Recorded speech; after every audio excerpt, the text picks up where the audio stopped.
Shalom.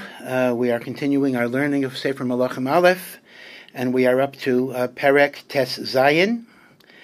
And once again, one of the difficulties in learning Sefer Melachim is you're dealing with two different storylines that are going on concurrently. We have the Malchus Yehuda, which is the Shalsheles of David HaMelech through Shlomo, through Rechavam. And then we have the Malchus Yisrael, the 10 tribes that were established, the kingdom of Malchus Yisrael that was established by Yeravam ben Nevat, based on the Nevuah of Achia HaShilaini. And different kings are succeeding each other at different times. So you have a new Melech of Yehuda during the reign of a Melech Yisrael, a new Melech Yisrael during the reign of a Melech Yehuda, and the like. Now, one of the characteristics of Malchus Yisrael is that you do not have a continuous dynasty. Unlike Malchus Yehuda, which is Ben Achar Ben of Malchus Beis David, and even when the kings are Rishayim, the Malchus still continues to them and to their children. Malchus Yisrael, the dynasties are very, very short. So, for example, Yeravam ben Nevat was king, and then his son was king, and that was the end. There was a rebellion, and Basha became Melech. So now we're going to discuss that Basha himself is going to be cut off because of his Averos. And Pasuk Aleph begins, Perek Tesayin, Vahi Dvar Hashem, El Yehu ben Chanani al Basha Lemor. So this is a new Navi that we haven't encountered before. Yehu ben Chanani was a Navi, and he was given a Nevuah with respect to Basha, who is Melech Yisrael from the tribe of Yisachar. Yan asher hamarasicha min ha'afor. HaKadosh Baruch Hu said, I lifted you from the dirt. You were a nobody. V'atencha nagid al hami Yisrael, and I made you a prince or a king over my nation Yisrael, 10 tribes. And yet, you, on the other hand, you destroyed Yeravam's dynasty, but you follow Yeravam's ways. V'telech v'derech Yeravam, but you continue to follow the pathways of Yeravam. V'tachti et ami Yisrael, and you not only sin, but you're machti, the nation, lahachiseni b'chatosam, to make me angry and furious because of their averos. So because of this, hinani mavir acharei vasha v'acharei beso. HaKadosh Baruch Hu says through the Navi that I will destroy Basha and his household, v'nasati es beischa, and I will make your home, your house, your family, kebeis Yeravam ben Nevat. And it uses the same lashon. The same lashon that was said about Yeravam is now being said about Basha, who in effect annihilated Yeravam's family. Hameis labasha ba'ir yechlu aklavim. Those of Basha's family who die in the city where there are dogs, the bodies shall be eaten by the dogs, the jackals. Hameslei basada, and those that die in open areas where you have vultures. Yechlu eifa shamayim, the birds will eat. So this is a nevuah about the downfall of Basha. It didn't happen yet, but in the meantime, we are told, V'yeser divrei Basha v'yisharaso v'rasai, the other exploits of Basha, and all that he accomplished, which are not of interest to us in terms of Musar and Midais, they're just secular accomplishments.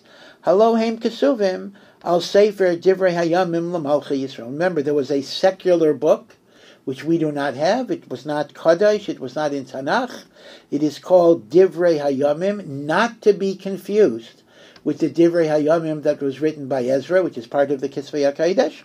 And apparently there was a secular Divrei Hayamim both for Malchei Yisrael, and there was a secular Divrei Hayamim for Malchei Yehuda. And the book of Melachim says, really after every king, that if you want to know the rest of the story that's not really important for us, then you have to look at the book of Divrei Hayamim, in this case the Malchei Yisrael. Vayishgav Basha im avaisav.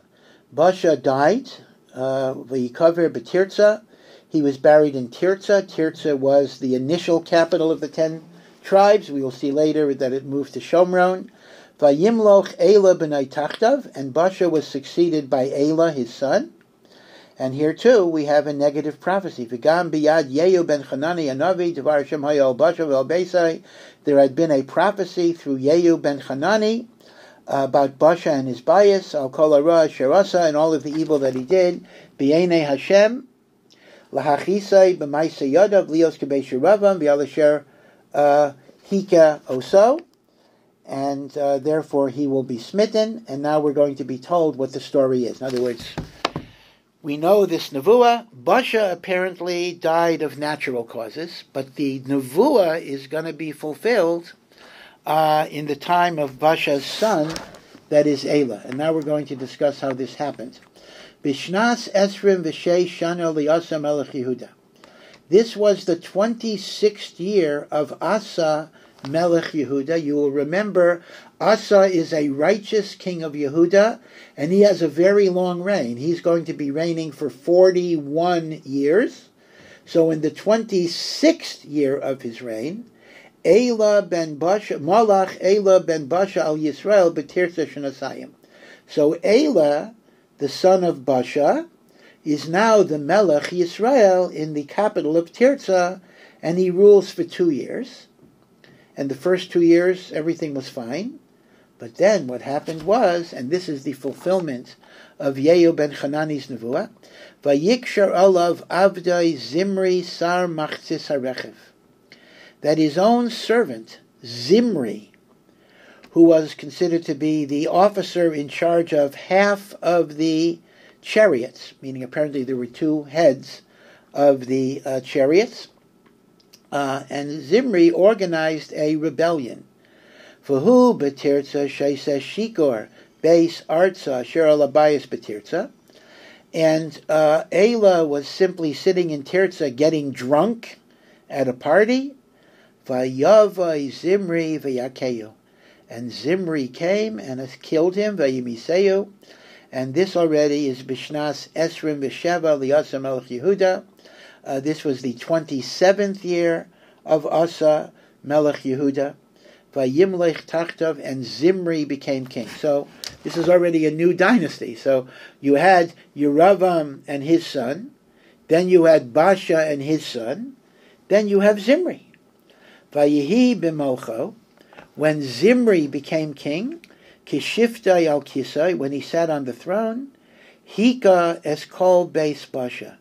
Not only did he assassinate Basha the king, but in order to avoid any type of opposition, he murdered all of Basha's family. Loi hishir loi mashtin bakir. This is a common expression in melachim. He did not leave over even someone that could urinate on a wall. That's kind of a derogatory expression for a zochor. All of the males were killed. The gayalav, and all of those that would protect and assist Basha's family, V're'eyu, and all of Basha's friends, they were killed. And this was the fulfillment of the nevuah of Yehu ben Hanani. Vayashmed Zimri eis kol beis Basha. Zimri was machriv, the entire family of Basha. Kidvar Hashem asher diber el Basha biyad Yehu hanavi.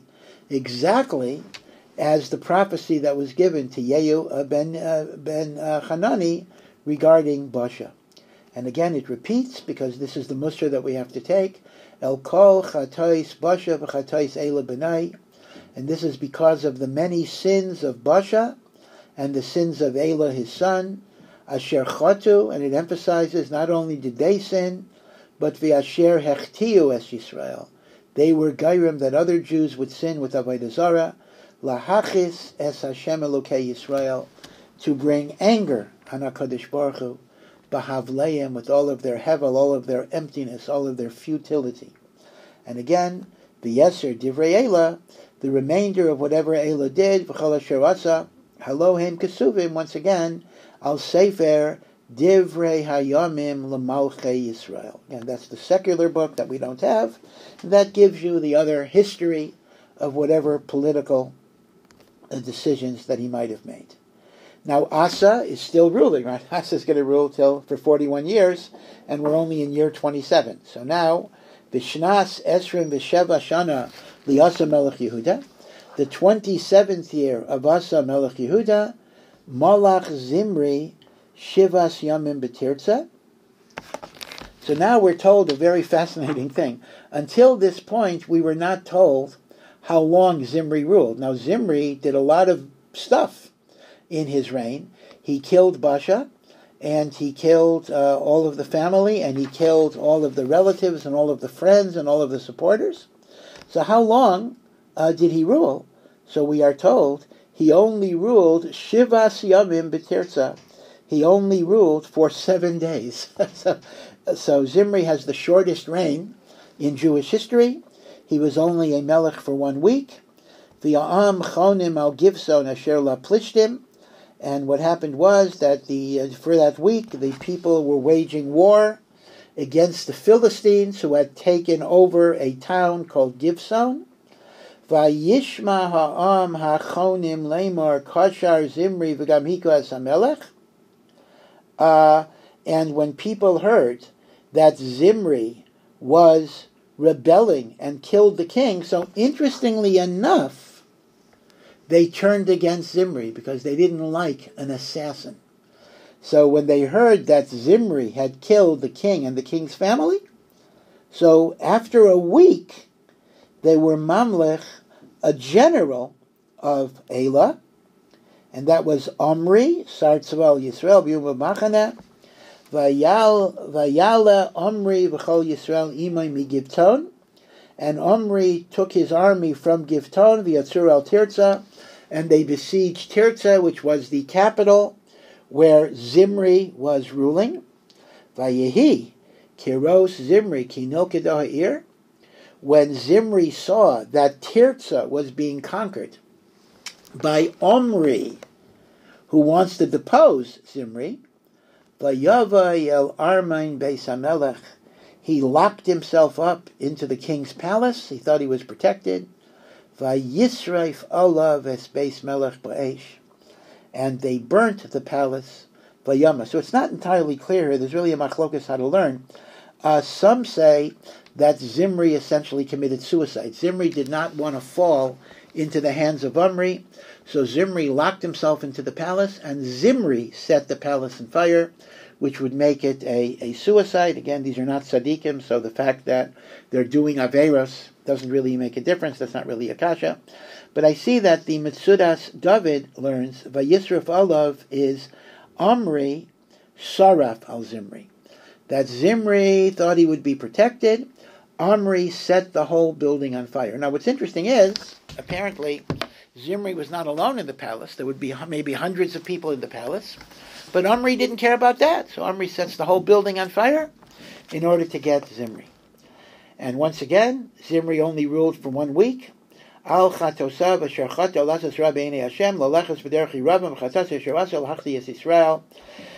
That he too was a sinner who was chayte umachti es harabim. And once again, yeser divrei Zimri v'kishra asher kashar. And the rest of the story of Zimri and the rebellion that he led against Basha and against Elah. Once again, Halo heim kesuvim al sefer divrei hayamim l'malchei Yisrael. So we have Yeravam and his son. We have Basha and his son. We then have Zimri, who only rules for 1 week. And what happened after Zimri? So Omri was the general who led the rebellion, but he was not automatically made king. We are told, Oz yechalei ka'am Yisrael l'chetzi, that the Jewish nation, meaning the 10 tribes, because we're not talking about Malchus Yehuda, the 10 tribes were divided 50-50. Who should be the king now that Zimri has been burnt to death? Chatzi ha'am haya acharei Tivni ben Ginas. 50% of the people wanted a fellow that was called Tivni ben Ginas. We really don't know very much about him. Lahamlichai. V'hachatzi acharei Omri. And 50% wanted Omri, who led the rebellion. And we are told that for a while there was a civil war as to who should be the successor king. V'yechaza ka'am asher acharei Omri as ha'am asher acharei Tivni ben Ginas. Eventually the followers of Omri were able to be miskaber over the followers of Tivni ben Ginas. Vayamas Tivni, and Tivni eventually died. It does not say he was killed, but Tivni died. Vayimloch Omri, and Omri has now become king. And this civil war lasted for 4 years, because it lasted from the 27th year of Asa Melech Yehuda till the 31st year. Remember, Asa has this long reign. Bishnas Shloshim V'Achas Shana Liasa Melech Yehuda, the 31st year of Asa Melech Yehuda, Malach Omri al Yisrael, and Omri will rule for 12 years, and the first 6 years he had his capital in Tirzah. Tirzah was the original capital of Malchus Yisrael. But then, Pasuk Chavdalet tells us, Vayiken es Ahar Shomron Me'ez Shemer, he purchased the hill in the city of Shomron from the owner, whose name was Shemer. Shemer may have been a Canaanite who was living in Eretz Yisrael because he had accepted the 7 mitzvos. And Shemer was Adonai Har Shomron. He was the master of the mountain that was called Shomron. That's why it's called Shomron, after Shemer. And at that point, we will see the capital was moved from Tirzah to Shomron, and that's why we find that the Malchei Yisrael were always in Shomron.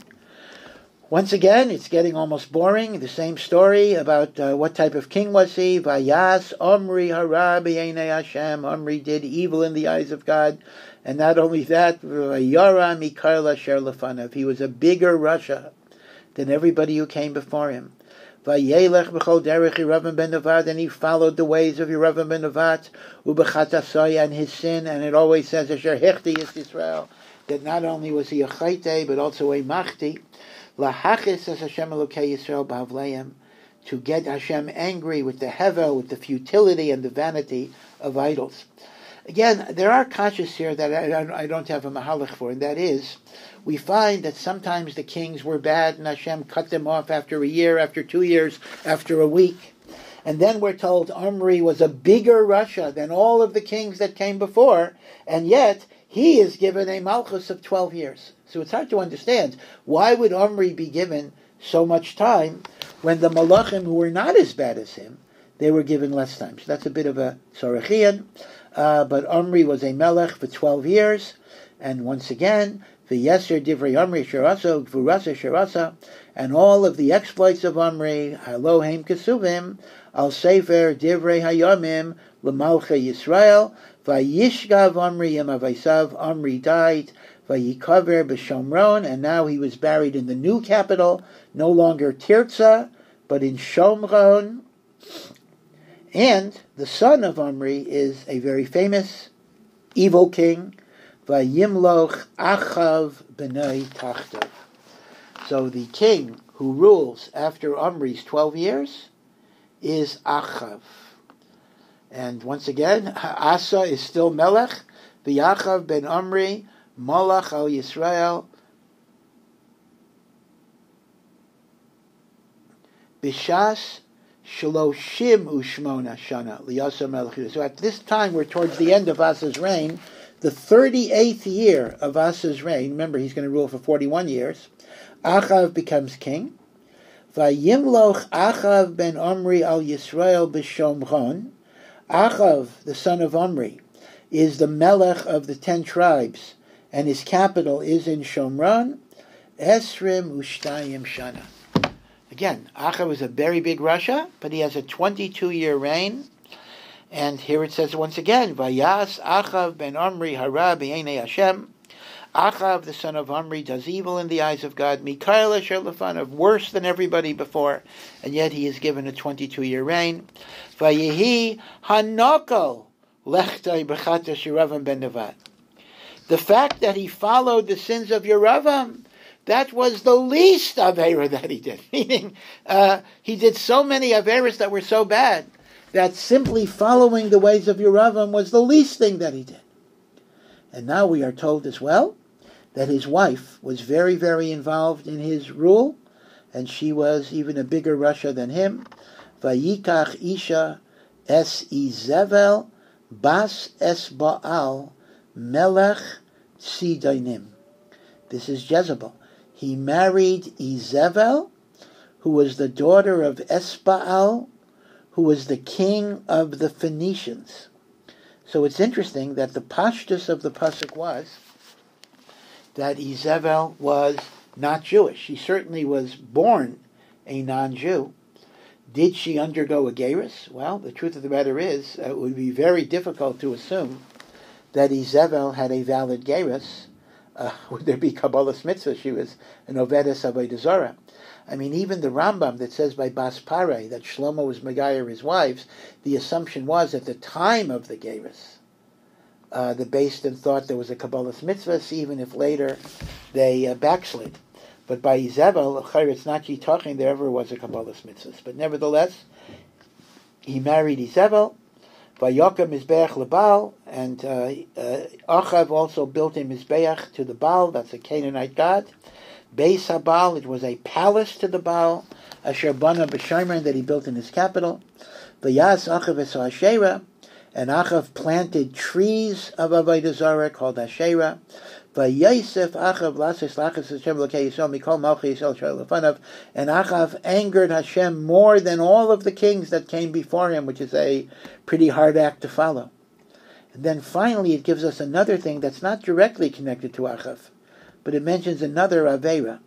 Biyamav, in Achav's time, Bana Chiel Beis Ha'eli Es Yericho Biaviram B'choro Yista Ubiskov Tzeiro Hitziv Delaseha Kidvar Hashem Asher Diber Biyad Yehoshua ben Nun.